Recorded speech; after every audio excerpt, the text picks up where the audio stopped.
Akkineni Naga Chaitanya career లో recent time లో రారండోయ్ వేడుక చూద్దాం తప్పితే మరో హిట్ సినిమా లేదు. 2017లో వచ్చిన ఆ సినిమా కెరీర్ బెస్ట్ మూవీగా నిలవగా తర్వాత వచ్చిన సినిమాలేవి అంచనాలను అందుకోలేకపోయాయి. దాంతో తన ఆశలన్నీ ప్రస్తుతం సమంతతో చేస్తున్న మజిలీ సినిమా పైనే పెట్టుకున్నాడు నాగచైతన్య. నిన్ను కోరి లాంటి సెన్సిబుల్ లవ్ స్టోరీ అందించిన శివ దర్శకత్వంలో తెరకెక్కిన ఈ సినిమా ప్రేక్షకుల ముందుకు నేడు భారీగా వచ్చేసింది. ముందుగా ఓవర్సీస్ లో భారీగా రిలీజ్ అయిన ఈ సినిమాకు అక్కడ నుండి మంచి టాకే లభించగా ఇప్పుడు రెగ్యులర్ షోల నుండి అసలు సిసలు టాకే బయటికి వచ్చేసింది. ఆ టాక్ ప్రకారం నాగచైతన్య మళ్ళీ హిట్ ట్రాక్ ఎక్కాడో లేదో తెలుసుకుందాం పదండి.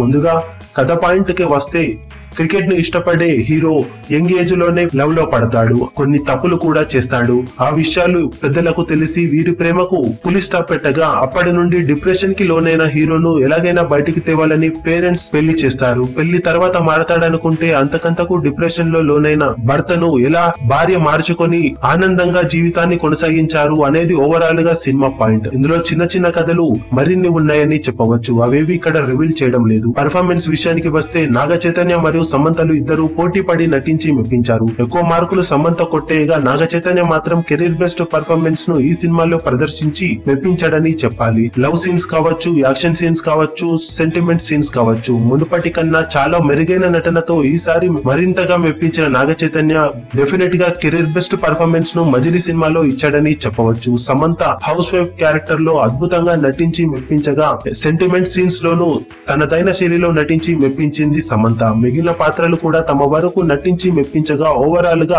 ఈ ఇద్దరు ఎక్కువ మార్కులు కొట్టేగా కొత్త అమ్మాయి సెకండ్ హీరోయిన్ కూడా మంచి మార్కులే కొట్టేసింది. ఇక సంగీతం, బ్యాక్గ్రౌండ్ స్కోర్ రెండు సినిమాకు బిగ్గెస్ట్ ప్లస్ పాయింట్లు గా మారాయని చెప్పవచ్చు. సాంకేతిక నిపుణుల పనితీరు కూడా ఆకట్టుకున్న సినిమా అక్కడక్కడ కొద్దిగా స్లో డౌన్ అయిన ఫీలింగ్ కలుగుతుంది. డైరెక్షన్ పరంగా శివ అనుకున్న పాయింట్ చాలా చిన్నదే అయినా దాన్ని తెరకెక్కించిన విధానం చాలా వరకు ప్రేక్షకుల మెప్పు పొందే విధంగా ఉందని చెప్పాలి. ఫస్ట్ హాఫ్ లో కథను కొన్ని ఇతర సినిమాల నుండి ప్రేరణగా తీసుకొని తెరకెక్కించినప్పటికీ ఇంటర్వెల్ పాయింట్ నుండి సినిమాను తనదైన శైలిలో మరిచాడు. సెకండ్ హాఫ్ లో సీన్స్ కొన్ని స్లో డౌన్ అయిన ఫీలింగ్, అలాగే ట్రాక్ తప్పిన ఫీలింగ్ కలిగినప్పటికీ ఓవరాల్ గా సెన్సిబుల్ క్లైమాక్స్ తో సినిమాను బాగుంది అనిపించడంలో సక్సెస్ అయ్యాడు దర్శకుడు. ఓవరాల్ గా సినిమాలో ప్లస్ పాయింట్స్ విషయానికి వస్తే నాగచైతన్య సమంతల అద్భుతమైన నటన, సంగీతం, బ్యాక్గ్రౌండ్ స్కోర్ అద్భుతంగా ఉండటం, ఇంటర్వెల్ అలాగే క్లైమాక్స్ లో వచ్చే ఎపిసోడ్స్ ఆకట్టుకోవడం, సెకండ్ హాఫ్ లో ఎమోషనల్ సన్నివేశాలు బాగా కనెక్ట్ అయ్యే విధంగా ఉండటం, ఫ్యామిలీ ఓరియంటెడ్ సీన్స్ చాలా వరకు ఆకట్టుకోవడం సినిమాకు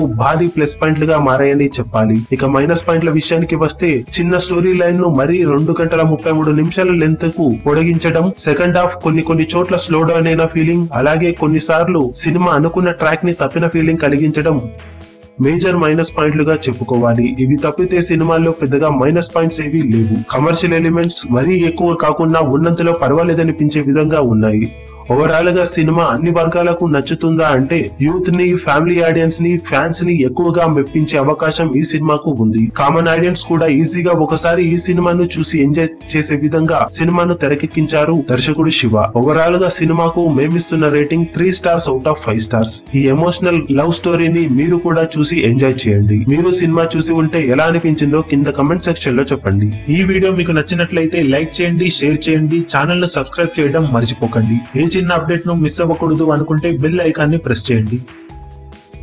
లేటెస్ట్ న్యూస్ కోసం మా ఛానల్ ని సబ్స్క్రైబ్ చేయండి. అప్డేట్స్ వెంటనే రావడానికి బెల్ ఐకాన్ ని ప్రెస్ చేయండి. లైక్, కమెంట్ మరియు షేర్ చేయడం మాత్రం మరవకండి.